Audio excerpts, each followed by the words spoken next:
Hey there, Julia here. We've made it to the halfway point of 2026, and although we somewhat recently checked in on the planners and journals I've been in this year, I just feel like it's the perfect time, mid-year point, Techo Kaigi, to check back in on everything and just see how it's working. And I'm even starting to think about changes I want to make in 2027.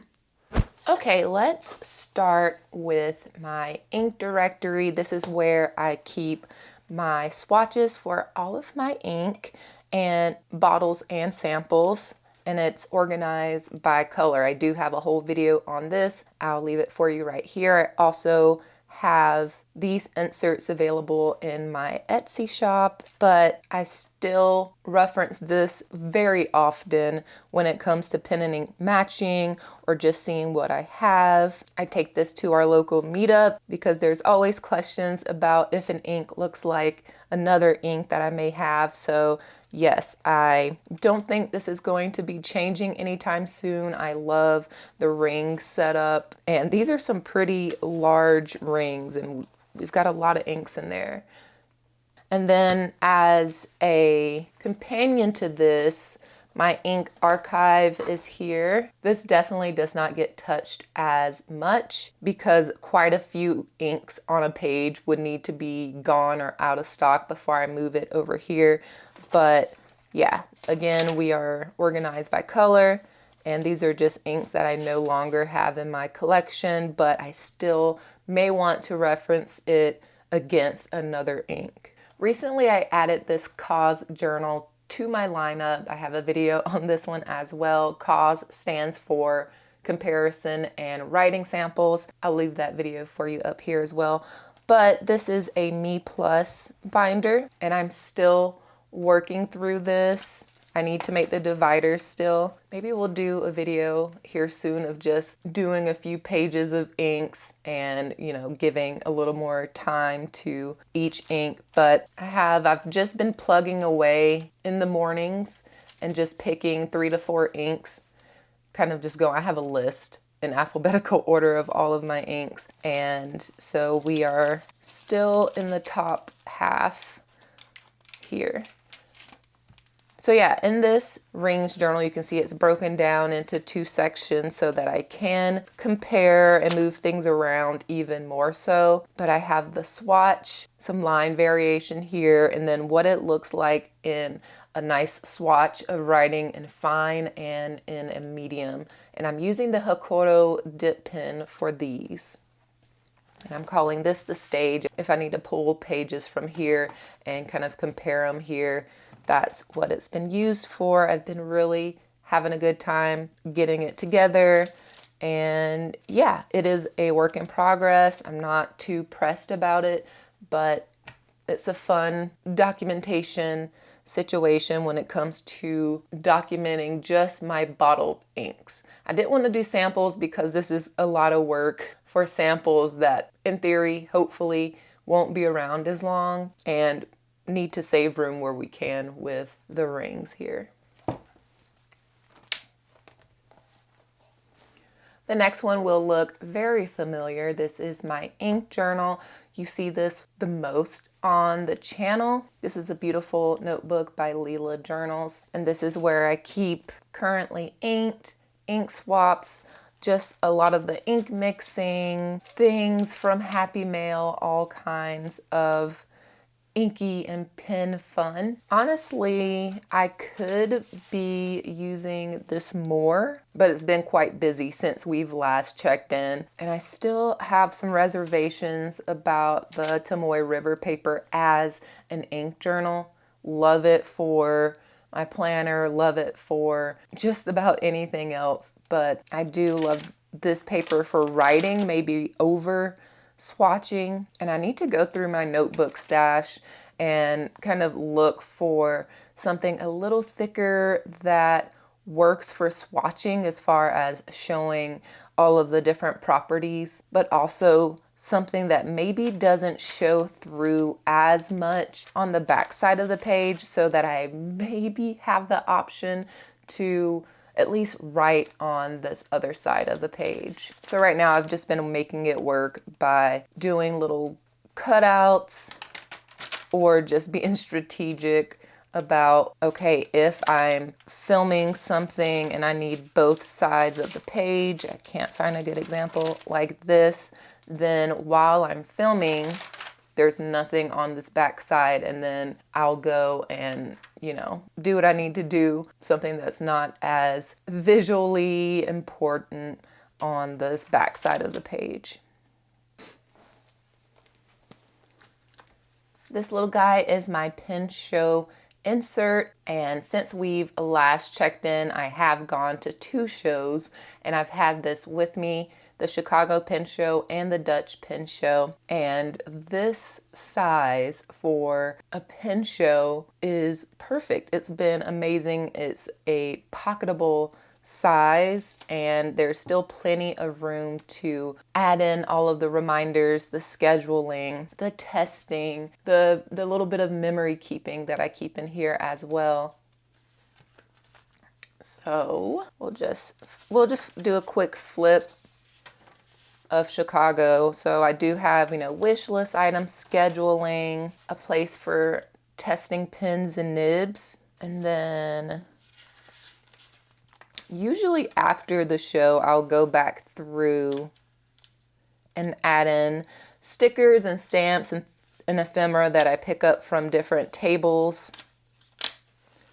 And then also paste in pictures, write my thoughts on the show, and it ends up being a really fun little memory keeper. So yeah, I have that for the Dutch Pin Show. I'm still working on that.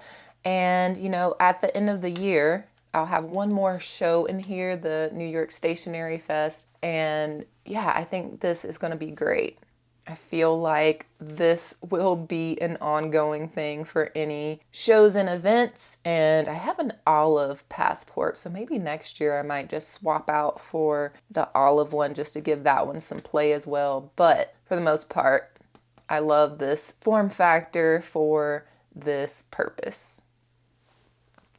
This is my commonplace journal, and really no changes or significant developments since we looked at it last. I do have a little slip of paper of things that I do want to add in. Just some notes about what the Chicago flag means, since I learned that whenever I was in Chicago, the Ireland flag, that was really interesting. I do love flags, and so having reference to the meaning behind the places that I visit and their flags, I thought would be really cool to put in here. And then I do want to transfer some workshop notes from the Dutch Pin Show on the tuning and smoothing into this notebook.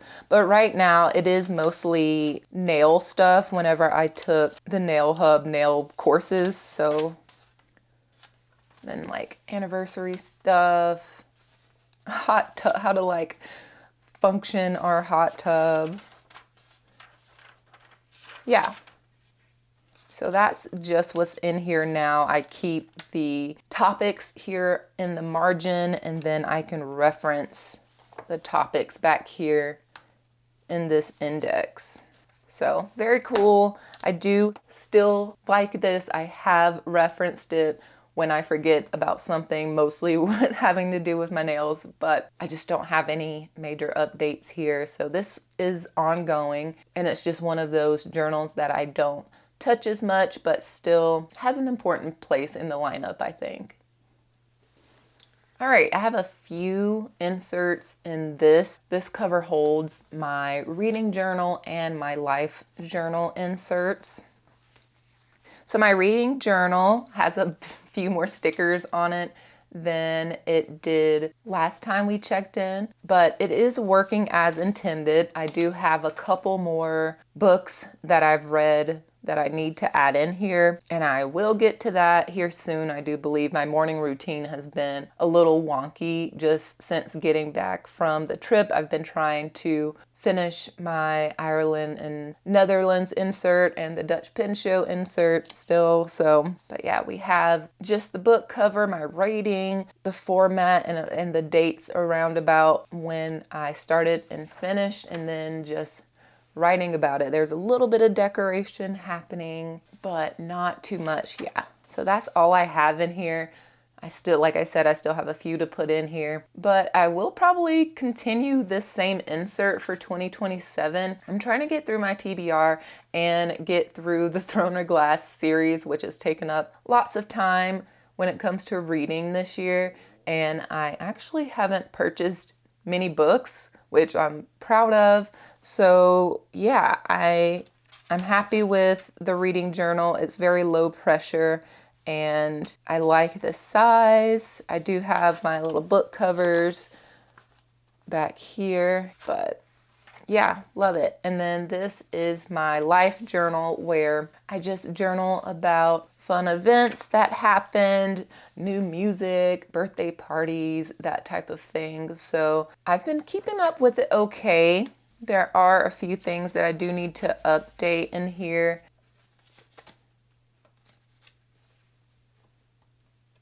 Yeah, and it's a little bit keeping little maps from places that we go. Like this is a bag from Santa Fe Pens.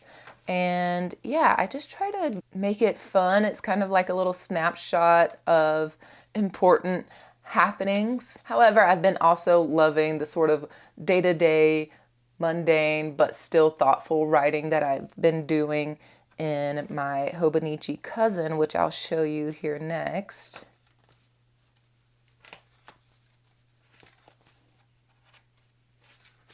Yeah, so have a few things to put in here.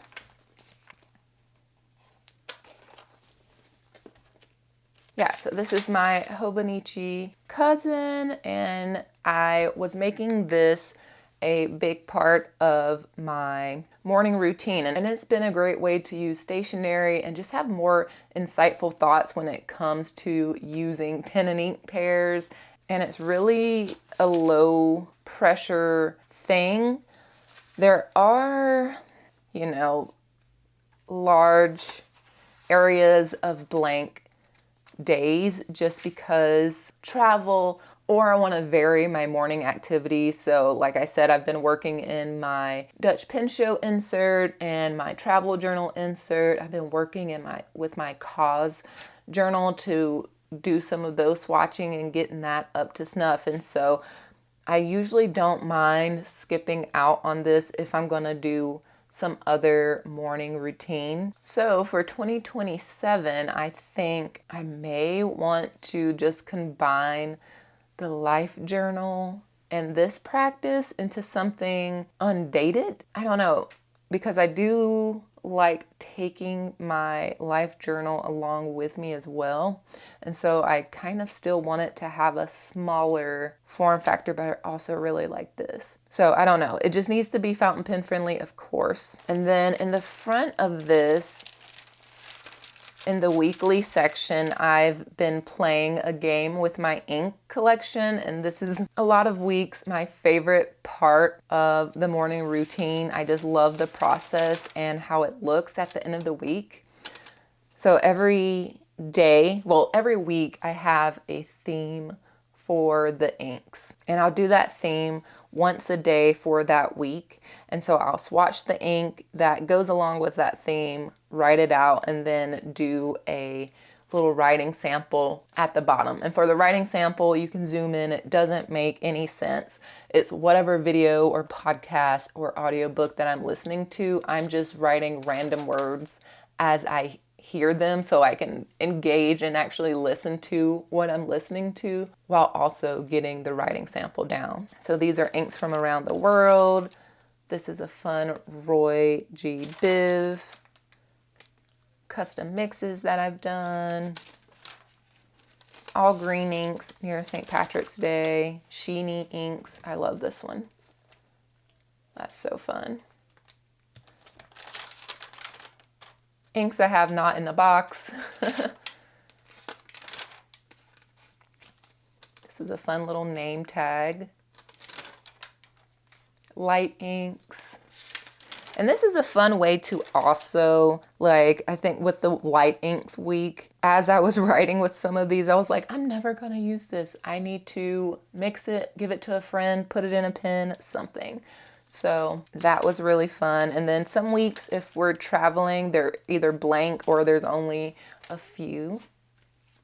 But I haven't done this in a little bit either, just because of the aforementioned travel journal, pen show insert journal, all of the other catching up I need to do. But I do really want to return to this. Like, look at this. This is so fun. A dupe train. So I started off with tea berry ice ring and just tried to find inks that looked like the day before.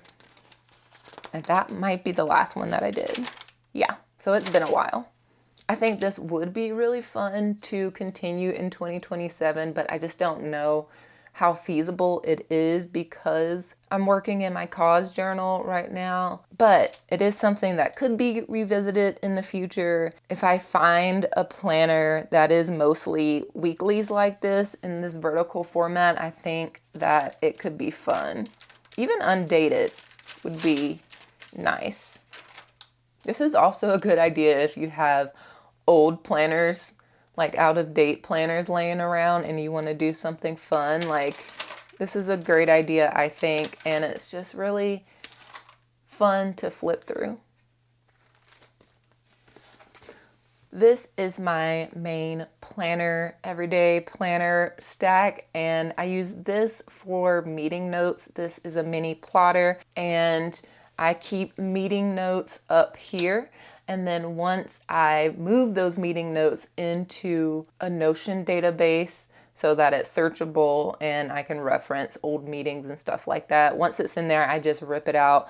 And so I know when this is up to date, and this is easy to tuck in here. It's just easy to have around. It's getting a nice little texture and feel to it. And so I'm really enjoying this. I did not expect for this little plotter to be as used as it is, and just so nice to touch. But yeah, this is going great. So this is the B6 Compact Common Planner, horizontal, full year, from Sterling Ink. And I do love the size. So this is B6, like I said. The paper is Tomoe River paper. I've been loving the paper. And I've loved the adjustments that I've made to the planner to make it work for me. I do have a setup video if you're curious on all of those adjustments that I've made. But I'm honestly still not loving the layout of this. In a perfect world, this planner would still be B6, would still be a horizontal layout, but I like my monthlies and my weeklies batched. So it would be the month of July, then it would be the weeklies for July, and then it would be, well, like, it'd be a week in July, and then maybe give me a blank spread in between the weeklies so I can write freely my tasks, maybe some notes for that week specifically, so I'm not running out of space, and so I'm not like flipping around. So I've added this little pen here to get to the monthly faster. Yeah, it's a lot of flipping that I don't enjoy, but I wanted to try it out this year and just to see what I thought, because so many planners are set up this way where all the monthlies are together and all the weeklies are together. And so I was like, well, I don't like it. I don't like this layout. However, we're in it for the year. I have been trying to find ways to make the layouts work, and I'm still theming my weeks based on the month and, trying to have some fun with everything as is. But I'm actually, I'm thinking of just doing a bullet journal style planner for 2027 as of now, unless something else comes along that meets my needs. If you didn't know, I started the YouTube channel as a full-on bullet journal girl, like lots of decorations, some painting in the journal, all kinds of like art practices, and it did take up a lot of time and I do love flipping through those, but I just don't want to spend that much time on my main planner because I like spending time on some of these other journals and planners that I have now that bring me a lot of joy. So if I do end up doing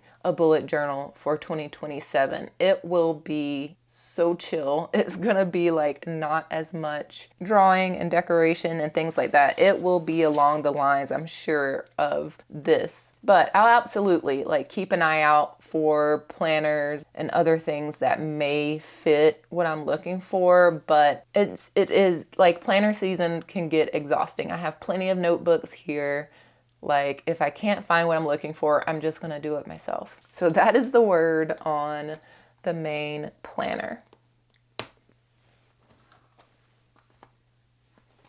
And then real quick, here is the Ireland and Netherlands. I need to add that on here too. Insert that I've been working on, and we will do a flip through of it whenever it's all done. But I'm just taking it day by day and just trying to get through the trip. And yeah, so this is what has been taking some times in the morning. And I did work on it quite a bit in Ireland, but yeah, just getting through all the ephemera and writing all the thoughts down and all of that. It does take time, but I always enjoy a good travel insert. And this is where I get a lot of my like junk journal energy out. This is my 5-year diary. This is by Sterling Ink as well. I am on year 3 in this. I'm keeping it moving. It's by my bedside. Really nothing to update here. I don't really carry this with me on travel, so there are some blank entries, but for the most part, it is pretty filled out. And I will show this. So at the beginning of the month, I leave space to show what inks I'm using in the daily entries. And so you can see like year over year in June, for example, that I used these 2 inks throughout June. So if I'm like looking through the 5-year or I'm reading back an entry and I'm like, ooh, that's a really pretty ink. I wonder what that is. I can look and see, oh, it's, you know, it's one of these 2. It'll be obvious in most cases which ink it is. So 2025, I used a lot of inks in June for my entries. This is what I did in June. So I use that because there is like a recap page, which I don't really use. And then there's an introduction page for the month. And usually I think the intent for this is to like recap the whole month, have intentions for the month ahead, that type of thing. But for me, this is fun. But yeah, other than that, I just write my feelings for the day, what happened. You do just get like a little space to write in. So I don't write a ton, but I think it's plenty. It's a good amount of space to just quickly recap the day. And then if I have any overflow, I can put it in the back. There's some blank pages back here, and I do use those. So what about this big creative journal that we talked about last time? Sadly, not much to update because it's just been busy. So time constraints have gotten to me when it comes to this creative journal. But I am hoping to get in here more and doodle, use stationery, and just have a good time with this book and a few other ones that I picked up. I love finding like old children's books and fairy tales, and I grabbed them just so I could maybe journal around them. So we're gonna try to pick this up, but I don't feel too pressed about it, but still would like to make more time for it. I think since you last saw it, I just added this little bit of writing, this photo of the Sailor Pen Guild. I stamped out some robin eggs. And yeah, oh yeah, here's another little robin egg package stamp. There's so many fun pages. I can't wait to get to them. It's so big, so heavy. So that's where everything stands at mid-year. Things are going mostly well, but I definitely think another round of simplification and condensing is in order. Let me know if you have any ideas for me and how you're getting on at the mid-year point. Hope you all are doing well. Thanks so much for being here and for hanging out and talking planners and journals with me. Subscribe, like, all that YouTube stuff, and I will catch you all in the next one.